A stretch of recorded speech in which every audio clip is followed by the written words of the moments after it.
네, 안녕하세요. 사회문제 해결 리빙랩 PBL 8팀 최서영입니다.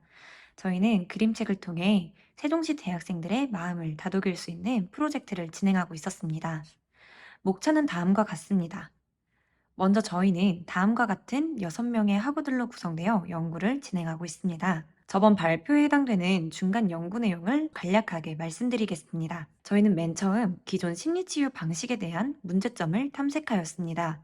이를 그림책을 활용한 치유법으로 대체하고자 4단계의 모듈을 설정하였고, 중간 연구에는 1번과 2번에 해당하는 설문조사와 독서 토론을 진행하였습니다. 설문조사 결과를 바탕으로 치유하고자 하는 심리 카테고리를 설정하였습니다. 독서 토론으로는 칼 로저스의 서적을 읽으며 사람의 특성과 올바른 상담의 자세에 대해 알게 되었습니다. 이후 저희는 가장 먼저 그림책을 탐색하였습니다. 맨 처음 담당 교수님의 도움을 받아 카테고리별로 적합한 그림책을 추천받았습니다. 저희는 이 리스트를 통해 심리 문제별로 어떠한 그림책을 선택하는 것이 좋을지 이해할 수 있었습니다.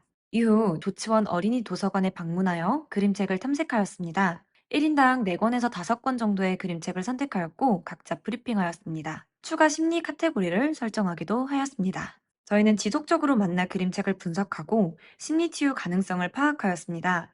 최종적으로 저희는 총 6개의 심리 카테고리에 22가지 그림책을 선정하였습니다. 저희 연구진은 선정된 그림책들 중 하나를 선택하였고 불편한 마음이 치유되는 과정을 몸소 느꼈습니다. 이 사례를 말씀드리도록 하겠습니다.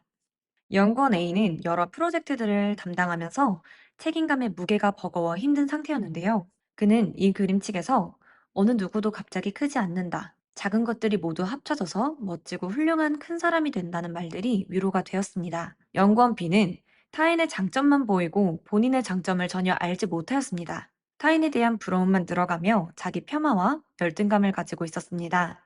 이 책의 주인공은 특징이 뚜렷한 동물들을 부러워하였습니다. 그러나 동물들은 오히려 그들이 가진 특징으로 인한 고충을 말하고 반대로 주인공을 부러워하였는데요. 연구원 B는 자신에게 없는 건 잘 보이지만 있으면 있는 대로 요모조모 힘이 드는 법이야 라며 자기 자신의 내면을 사랑하라는 메시지를 받았습니다. 그는 그만의 소중한 것들이 존재할 것이라고 믿으며 이를 다시 한번 생각해 볼 수 있었습니다. 연구원 C 또한 진로에 대한 걱정과 불안감을 가지고 있었습니다. 그가 선택한 그림책 걱정마 꼬마개야에서는 꼬마개가 처음 바다에 들어가는 장면이 있습니다. 꼬마개가 선뜻 바닷속으로 들어가지 못하는 부분이 불안감을 가지고 아무것도 도전하지 못하는 자신과 비슷하다고 느꼈습니다. 꼬마개가 결국 두려움을 떨치고 바다를 사랑하는 장면을 보며 자신도 무언가에 도전할 수 있을 것 같은 용기를 가지게 되었다고 말했습니다. 그는 엄마 개가 꼬마 개에게 이제는 너도 어디든 갈 수 있겠구나 라고 하는 말이 마치 연구원 C에게 전달하는 메시지 같아 온전한 위로를 받았다고 말하였습니다. 연구원 D는 남들이 만들어 놓은 길을 따라 걷고 있는 것 같아 힘들어했습니다. 그가 걸어온 길이 결국 본인이 원하는 길이 아니었다는 생각이 들었다고 했습니다. 그는 남들과 같은 길을 걷고 뒤처지는 자신의 모습이 작은 배추에 투영된 것 같다고 느꼈습니다. 작은 배추가 결국 샛노란 꽃들을 피우는 모습이 남들과 달라도 좋아. 남들이 원하는 나의 모습을 보이지 않아도 좋아. 결국엔 다 잘 될 거야. 라는 식의 위로를 하는 것 같다고 느꼈습니다. 그는 자신이 존재대로 피어날 수 있을 때 가장 빛나고 아름다워지는 것이라고 생각했고, 결국 다 잘 될 수 있다는 자신감을 얻을 수 있었습니다. 연구원 이 또한 학창시절과 20살이 넘어가는 시점에 성장통을 가지고 있었습니다. 그가 선택한 빨간 나무의 표지에는 주인공 소녀가 종이배 위에 위태롭게 앉아있는 모습이 있습니다. 이 모습이 현재 자신의 심리와 유사한 것 같다고 느꼈습니다. 그는 그림의 표현력을 보고 본인의 심리 상태와 동일시하였습니다. 삶이 불행에서 완전히 벗어날 수야 없겠지만 그런 중에도 희망은 언제나 존재하고 있다고 생각했습니다. 마지막으로 연구원 F는 그림책 우산을 쓰지 않는 시란 씨를 읽고 본인과 관계없는 타인의 삶에 일절 관심을 가지지 않는 것에 양심의 가책을 느꼈습니다. 이 책의 주인공 시란 씨는 전쟁 탓에 삐쩍 마른 어린아이를 보면서 불쌍하긴 하지만 세상에 저런 일은 언제나 있기 마련이라고 생각하는 장면이 있습니다. 연구원 F는 이 장면을 보고 자기 자신을 보는 것 같아 매우 부끄러워졌다고 밝혔습니다.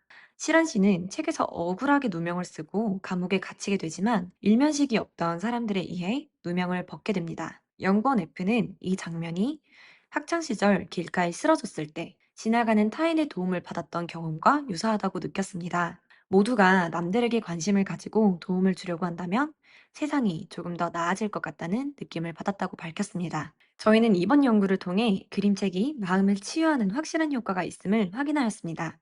우리는 그림책을 읽고 자신의 마음에 능동적으로 다가가게 됩니다. 짧고 간결한 문장과 그림으로 다양한 상상력을 발휘할 수 있는데요.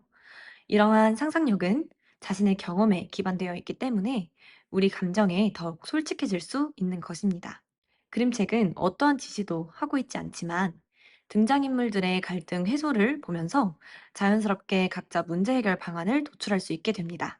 다음 학기에서는 해당 학기 연구 내용을 기반으로 대상자를 모집 후 타인에게 도움을 적용하고자 합니다. 다음 학기에도 더 의미 있는 프로젝트로 뵙겠습니다. 감사합니다.